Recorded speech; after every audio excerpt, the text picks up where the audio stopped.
भद्रं कर्णेभिः शृणुयामदेवाः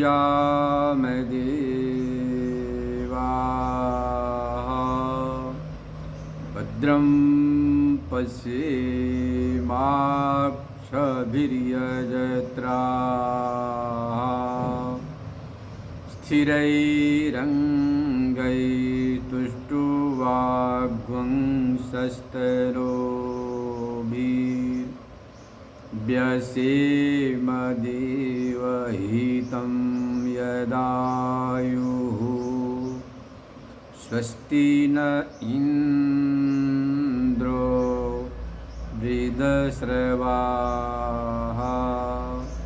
स्वस्ति न पूषा विश्ववेदाः स्वस्ति नस्तार्क्ष्यो अरिष्टनेमिः स्वस्ति नो बृहस्पतिर्दधातु ॐ शान्तिः शान्तिः शान्तिः। पतित पावनी कलुष भंगिनी माँ गंगा के तट पर संवस्थित श्री विद्यालोक न्यास हरिद्वार से आप सत्संग श्रवण कर रहे हैं।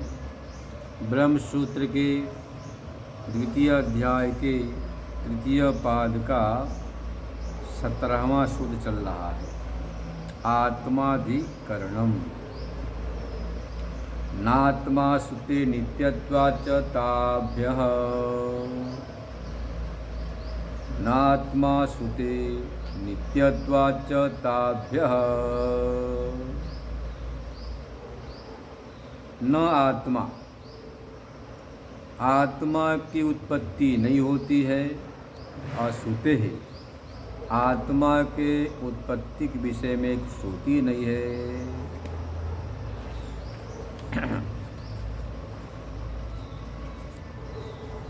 इसके पूर्व जो प्रसंग चल रहा था, जिस प्रकार से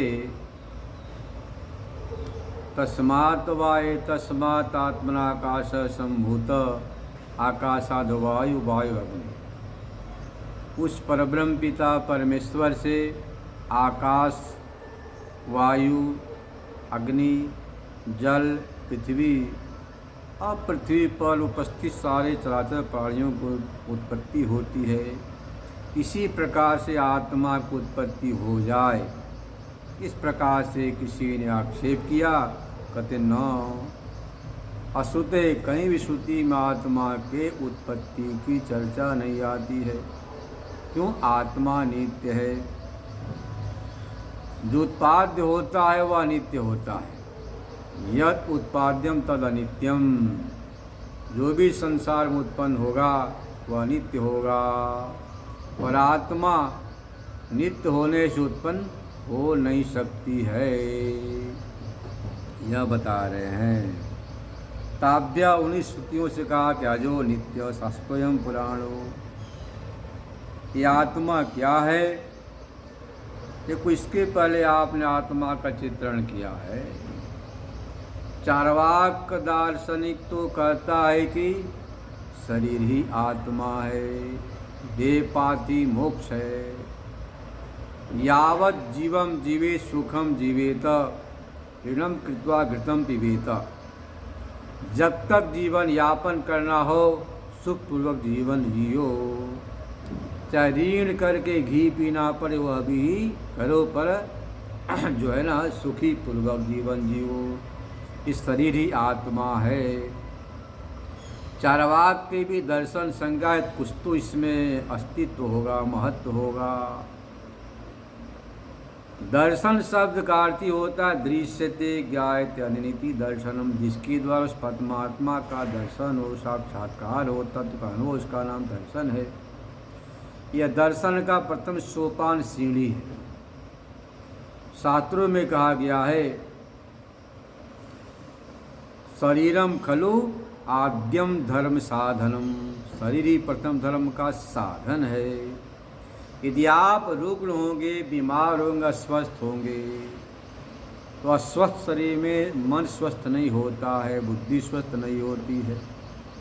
स्वस्थ शरीर में ही स्वस्थ मन, स्वस्थ बुद्धि, स्वस्थ दिमाग का विकास होता है। उसने कहा भाई चाहे कुछ भी करना पड़े, तो शरीर को तुम आत्मा मानो, शरीर को स्वस्थ रखो, हृष्ट पुष्ट रखो, तंदुरुस्त रखो। इसलिए कहा श्रुति में नायमात्मा बलहीन लभ्यो भिक्षायाम नैव च। आत्मा बलहीन मतलब निर्बल के द्वारा उपलब्ध नहीं होती है। ब्रह्मचर्य समदमादि बल का सामर्थ्य भी चाहिए आत्मा के साक्षात्कार के लिए। तो यह भी जो कहा गया, यह जो चार्वाक दर्शन है, शरीर को आत्मा मान लिया। कम से कम शरीर को आत्मा मान के भारतीय चार्वाक मतलब भौतिकवादी, चार्वाक का अर्थ समझो अपनी भाषा में भौतिकवादी, वह शरीर के लिए कहता ऋणम कृत्वा घृतम पिबेत, घी पिया करो तंदुरुस्त रहोगे।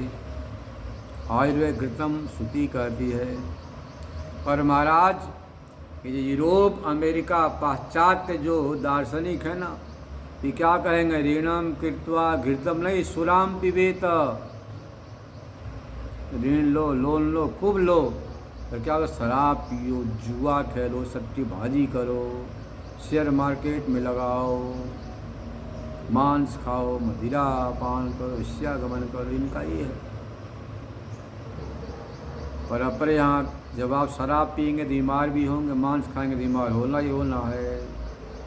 तो मांस उसके लिए भक्षणीय जिसके 6 इंची के दांत हो, सिंह, दांत, कुत्ता आदि के।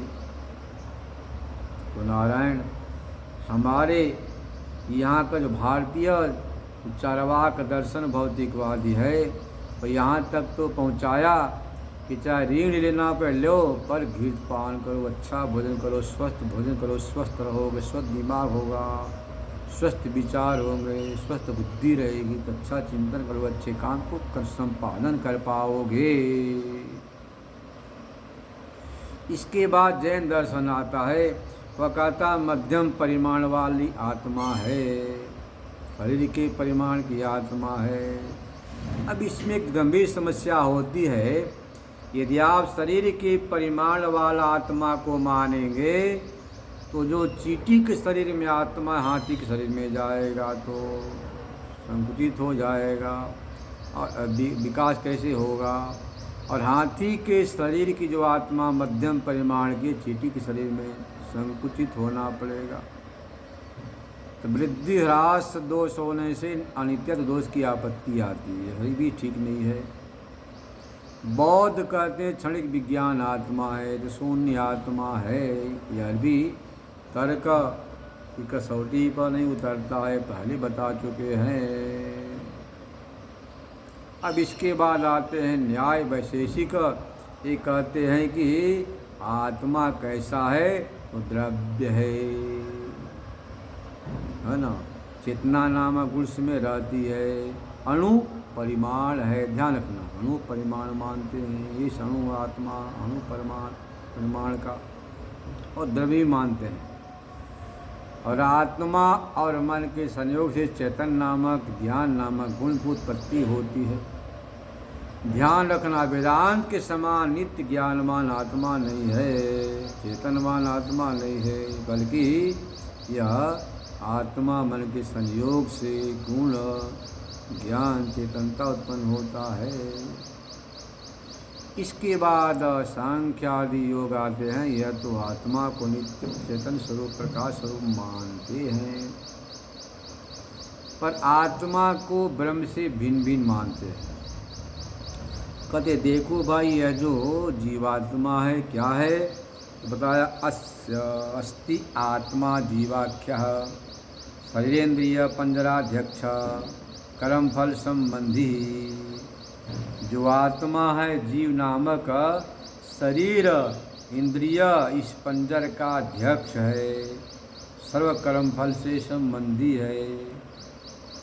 स किं व्योमादिवत उत्पत्ति ब्रह्मण आहोषित ब्रह्मदेव नोपयते। कहते आकाश वायु कि जिस प्रकार से आपने उत्पत्ति बताई उसके समान ही ब्रह्म से उत्पन्न होता है, अथवा ब्रह्म के समान ही नित्य है, यह संशय हुआ। कासु चित्त श्रुतिषु अग्नि विस्फुलिंगादि निदर्शने जीवात्मना परस्मा ब्रह्मण उत्पत्तिया मलायते। कुछ श्रुतियों में अग्नि विस्फुलिंग नामक चिंगारी का, इस अग्नि से चिंगारियाँ निकलती हैं, इस प्रकार से जीवात्मा परमात्मा से अग्नि विस्फुलिंग अग्नि चिंगारियों के समान उत्पन्न होता, ऐसी बात कही गई है। का सुचित अभिकृत शिव परस ब्रह्मण काल प्रवेशेन जीभाव विज्ञायते। जो अभिकृत ब्रह्म है उसी का काल प्रवेश से जीभाव जाना जाता है। न च उत्पत्ति अमनायत, उत्पत्ति नहीं कही गई है। तत्र प्राप्तम तावत उपैति जीविति। इससे क्या सिद्ध हुआ कि जिस प्रकार अग्नि से चिंगारियाँ निकलती विस्फुलिंग होते, ऐसे ही जीवात्मा उन्मन होता है। कुतः प्रतिज्ञानुरोधान, प्रतिज्ञा करोध से। यह प्रतिज्ञा की गई थी कि एकस्मिन् द्वितीय सर्वमिदं विहितं भवति। एक तत्व के जान लेने पर सबको जान लिया जाता है। यदि आप उत्पत्ति नहीं मानेंगे, एक ज्ञान से सर्वज्ञान संभव नहीं होगा। वस्तुजातस्य प्रभवत्वे सति नोपलभ्येत तत्वान्तरत्वे तो जीवस्य प्रतिज्ञोपलभ्येत।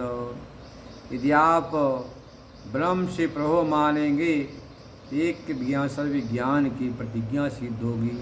तत्वांतर मानेंगे मतलब जीव को दूसरा तत्व मानेंगे, एक के ज्ञान से सर्व ज्ञान संभव नहीं होगा।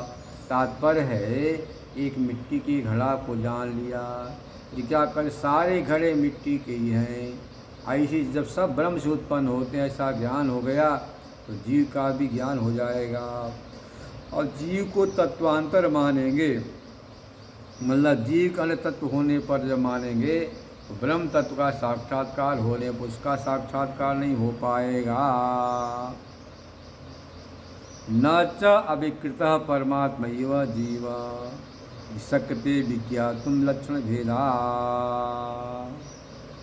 कहते जो अविकृत परमात्मा है वही जीव है, ऐसा नहीं कर सकते हैं, लक्षण भिन्न भिन्न है।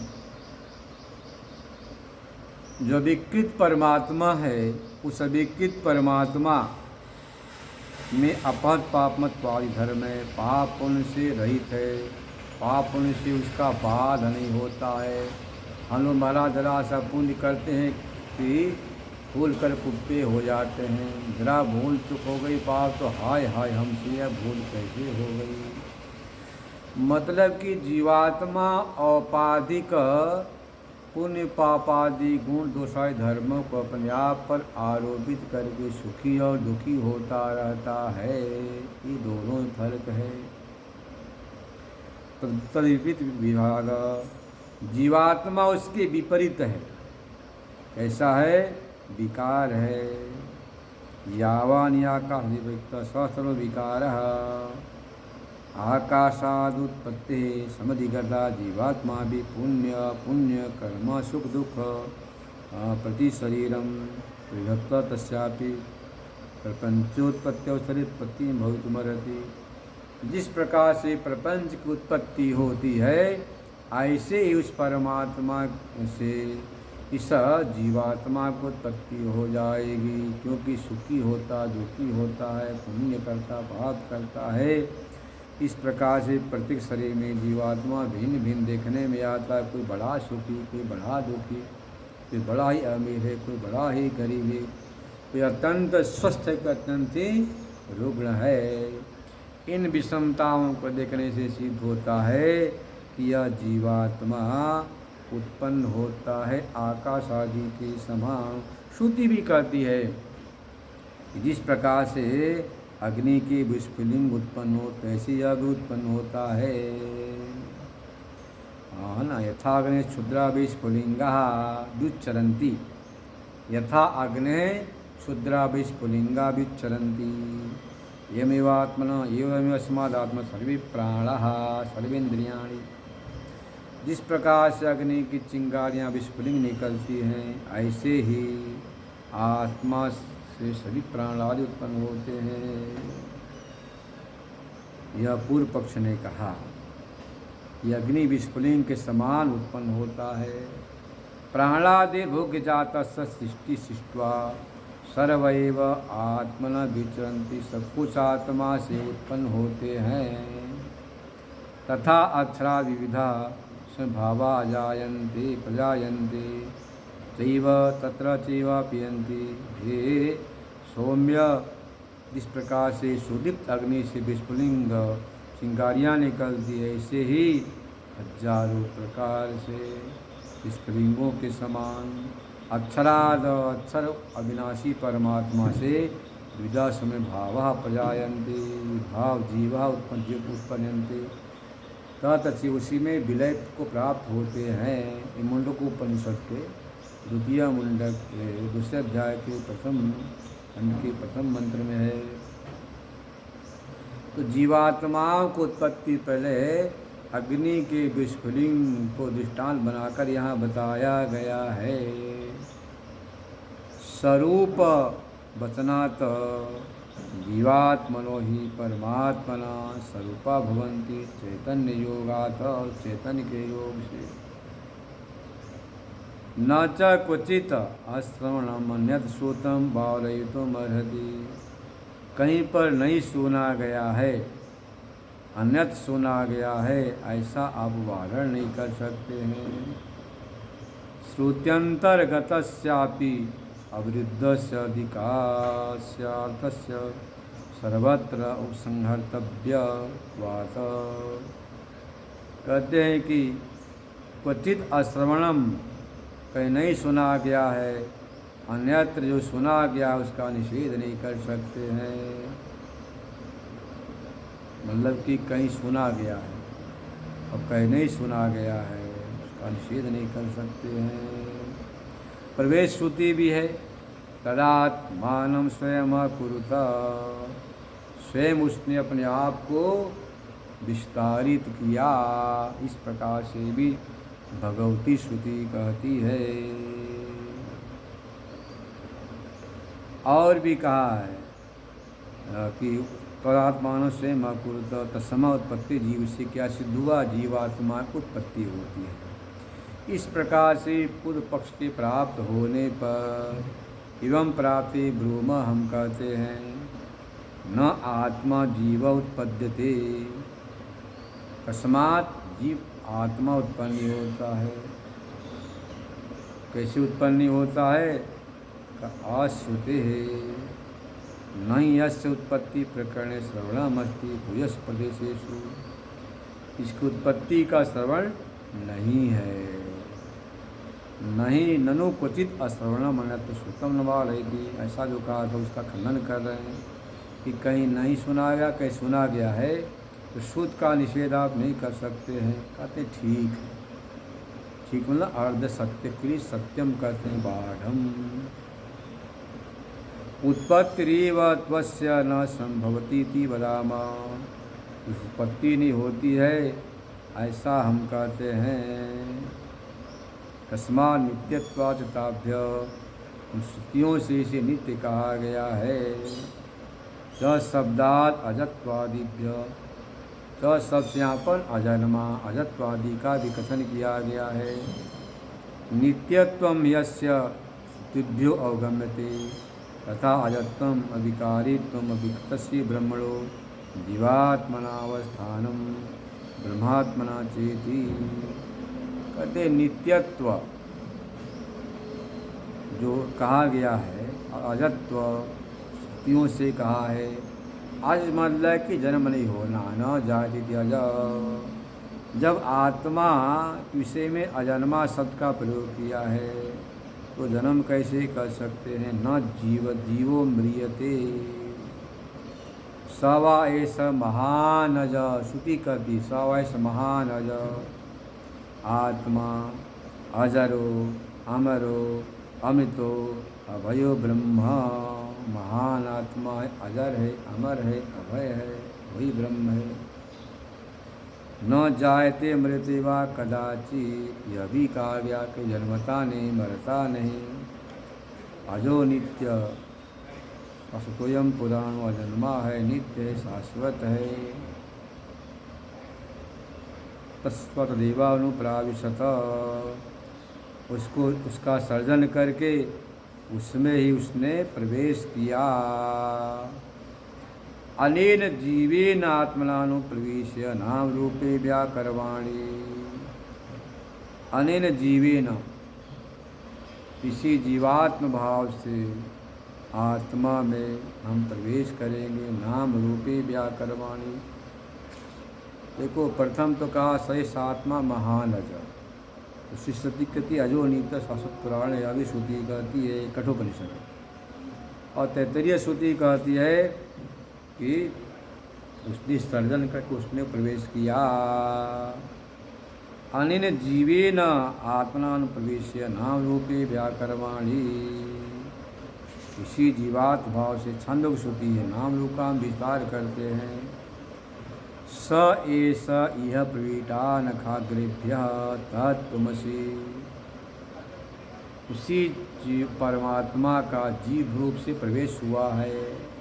तत्त्वमसि अहम ब्रह्मास्मि, अयम आत्मा ब्रह्म सर्वानुभू, यह आत्मा ब्रह्म है, कुछ है। इत्येवमाद्या नित्यत्ववादिन्य सत्यो जीवस्य उत्पत्ति प्रतिबध्नन्ति। जीव की उत्पत्ति के विषय में कहती है। ननु प्रविभक्तत्वादिकारो विकारत्वाचुत्पत्तित्युक्तम। देखो भाई, विभाग कथन किया गया है, अब विकार होने से उत्पन्न होगा, तब कहते ऐसी बात है। यह जो विभाग है स्वतः नहीं, औपाधिक है, ध्यान रखना। अस्य विभाग स्वतो नास्ति, स्वतः नहीं है। एको देव सर्वभूतेषु गूढ़ सर्वव्यापी सर्वभूतांतरात्मा। एक ही देव है, गूढ़ है, सर्वभूतांतरात्मा है। अब उत्तर दे रहे बुद्ध्यादि उपाधि निमित्तम तस्य परिभाग प्रतिभानमाकस्य घट संबंध निमित्तम। जैसे घटादि उपाधि से आकाश में भेद की प्रतीति होती है, घटाकाश, पटाकाश, मठाकाश, दंडाकाश, उच्चाकाश, ऐसे ही बुद्ध्यादि उपाधि के द्वारा आत्मा में भेद का भान होता है, भेद की प्रतीति होती, स्वतः भेद है ही नहीं। यह उत्तर दिया। सवायम आत्मा ब्रह्म विज्ञानमयो मनोमय प्राणमय चक्षुर्मय श्रोतमय। देखो, मनोपाधि से मनोमय, बुद्धि से विज्ञानमय, प्राण से प्राणमय, चक्षुमय, श्रोत्र में हो गया। इत्येवमादि ब्रह्मणो अभिकृतस्य सतो अनेक बुद्ध्यादिमत्मय तुम दर्शति। इन बुद्ध्यादि उपाधि से तन्मयता को दिखलाती है भगवत श्रुति स्वयं ही। तन्मया त्वं च स अभियुक्त स्वरूप अनभिव्यक्तया तदुपलक्त स्वस्वरूपम स्वयि। स्त्री में जालम इत्यादि दृष्टान दिया। जैसे कोई पुरुष स्त्री से आसक्त हो तो बोलेंगे स्त्री में है, जाल में है, कामी पुरुष है। क्रोध किया था क्रोधी पुरुष बोलेंगे, लोभ किया था लोभी बोलेंगे। स्वतः न वह कामी है, न क्रोधी है, न लोभी है, न मुग्ध है। तत्त क्रियाओं से उसे तत्त नाम से पुकारते हैं। कामी है, क्रोधी है, लोभी है, मोही है, मुग्ध है, लालची है, ज्ञानी है, ज्ञानी है। ऐसे यहाँ पर भी आत्मा अविकृत है, अजन्मा है, बुद्ध्यादि उपाय से तत्त नाम से पुकारते हैं। हाँ, यद्यपि क्वचित अस्य उत्पत्ति प्रलयम श्रवणम, कहीं पर उत्पत्ति प्रलय का श्रवण है विस्फुलिंगाय दृष्टांत से, उपाधि के संबंध से। घट के टूटने से कदे घटाकाश नष्ट हो गया, घट में से घटाकाश उत्पन्न हो गया। ऐसे यहाँ पर बुद्ध्यादि की उपाधि के संयोग से उत्पत्ति, संयोग क्या विभाग से कर दिया कि विलय हो गया। बुद्ध्यादि उपाधि उत्पत्तिया से उत्पत्ति प्रलयन से प्रलय, उपाधि की उत्पत्ति से उत्पत्ति, उपाधि के विलय से विलय शब्द का प्रयोग किया गया है। इसी बात को कहा गया बृहदारण्यक में, प्रज्ञान घन एव एतेभ्यो भूतेभ्यः समुत्थाय तानि अनु विनश्यन्ति न पेद संज्ञा अस्ति। प्रज्ञान घन है इन भूत प्राण से उत्पन्न होकर के पुनः उसी में विलय को प्राप्त करता है। न पेद संज्ञा आती, मरने के बाद कोई संज्ञा नाम होता ही नहीं। इस प्रकार से उपाधि का विलय है ना कहा गया है। अब इस बात को सुनने के बाद जो है ना मैत्रेयी ने कहा कि आप यहाँ मुझे मुग्ध कर रहे, यह बात याद पुलक जी अपनी प्रिय पत्नी मैत्रेयी को सुना रहे थे। अतरी माँ मोहम भगवान मोहांतम अभिपदयन् नवाहम एवं ज्ञानत न संज्ञाते। भगवान यहाँ पर मुझे मुग्ध कर रहे हैं कि मरने के बाद संज्ञा नहीं होती है। तत्पूर्वक उसका उत्तर दिया, नवा अरे अहम मोहम ब्रवीमि, मैं मोह को नहीं कह रहा हूँ। अविनाशी वा अरे अयम आत्मा अनुच्छित्ति धर्म, आत्मा विनाशी है, अनुच्छित्ति धर्म है। माता संसर्गत्व से भवती, विषयों से इसका कोई संसर्ग नहीं होता है। इस प्रकार से प्रतिज्ञा अनुरोधेन अनुरोधोपाधिक ब्रह्मण जीव भाव विगमाद, कहते देखो अविकृत परमात्मा जीव भाव से स्वीकार किया गया है। अतः ऊर्ध्वम विमोक्षाय ही, विमोक्ष के लिए कथन की जैसा जिज्ञासा के उसका उत्तर दिया। प्रकृतस्य विज्ञानमय आत्मन सर्व संसार धर्म प्रत्याख्यानी परमात्म भाव प्रतिपादनात्, ये प्रकृत ब्रह्म है जो सर्व संसार धर्म के से रहित है, उस परमात्मा भाव का प्रतिपादन किया गया है। तस्मात् नैव आत्मो प्रतिप्रदीयते, इसलिए सिद्ध हुआ कि आत्मा न उत्पन्न होती है न आत्मा का विलय होता है। आत्मा तो नित्य शुद्ध बुद्ध मुक्त है। इस प्रकार से बड़े विस्तार से कथन किया। वही आत्मा को तुम नित्य शुद्ध बुद्ध मुक्त से स्वीकार करो। आत्मा न जन्मती है न मरती है। उपाधि के विलय से, जैसे घटाकाश से घट के बनते ही घटाकाश संज्ञा पड़ गया, घट के फुटते कदे घटाकाश नष्ट हो गया, ऐसे ही आकाश न उत्पन्न हुआ न नष्ट हुआ पर उपाधि को लेकर प्रयोग होता है। ऐसे यहाँ पर आत्मा न उत्पन्न होती है न मरती है, परंतु बुद्धि आदि शरीर आदि से संबंध होने से कह दिया उत्पन्न हो गई। चित ज्योति का इससे वियोग होने से कह दिया मर गया, नष्ट हो गया।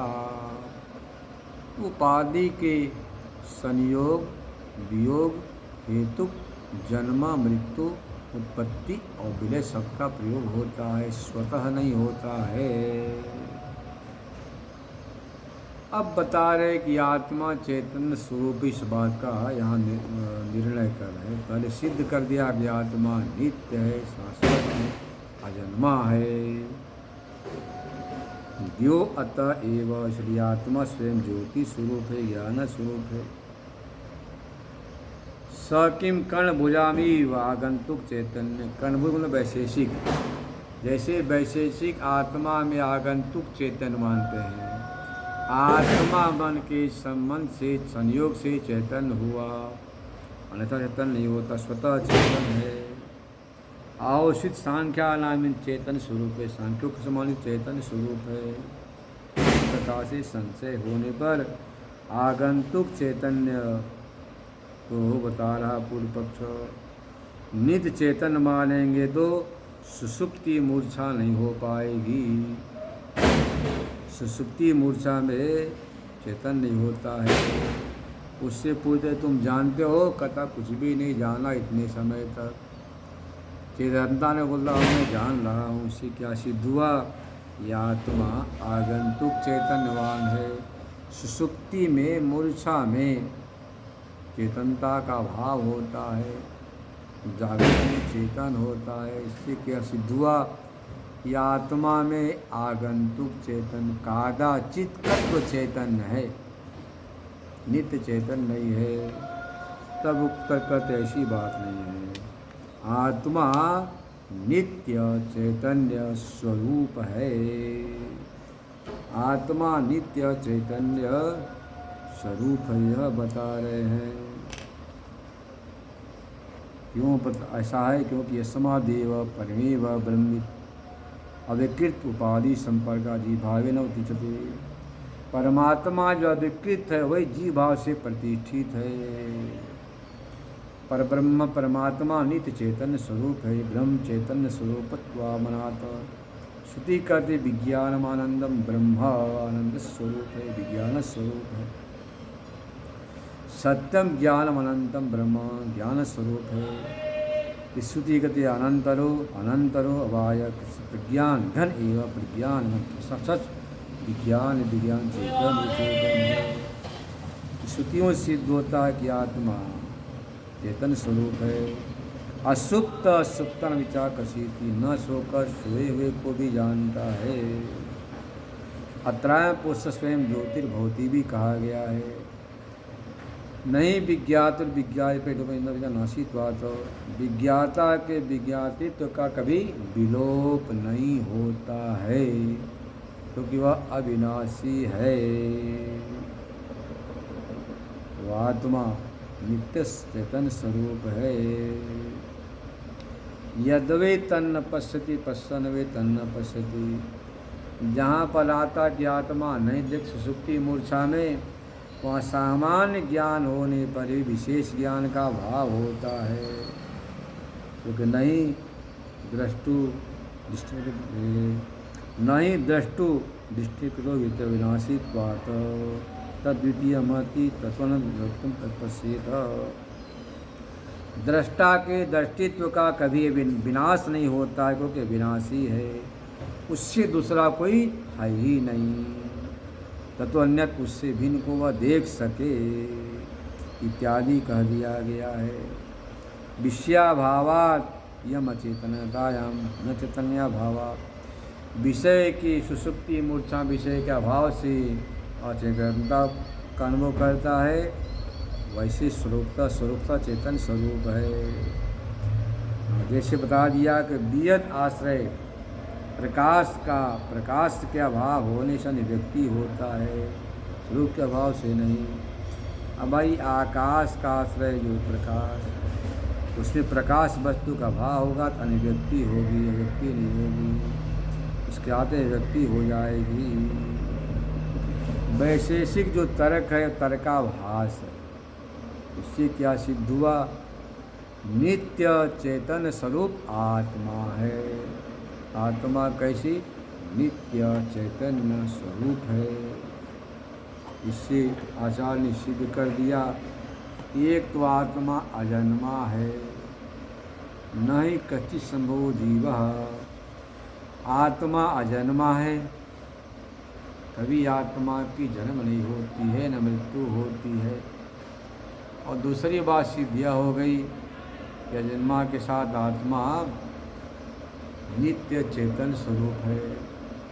कारणादि के समान, वैशेषिक के समान, तार्किक के समान आगंतुक चेतन नहीं है। वे ऐसा मानते हैं कि ज्ञानाधिकरण आत्मा, ज्ञान के अधिकरण का नाम आत्मा है। और वेदांत कहता नित्य ज्ञान स्वरूप आत्मा होता है। तो वेदांत प्रतिपाद्य नित्य ज्ञान स्वरूप आत्मा है। वैशेषिक दर्शन प्रतिपाद्य आपका अनित्य ज्ञानवान आत्मा नहीं है, नित्य चेतन स्वरूप आत्मा है।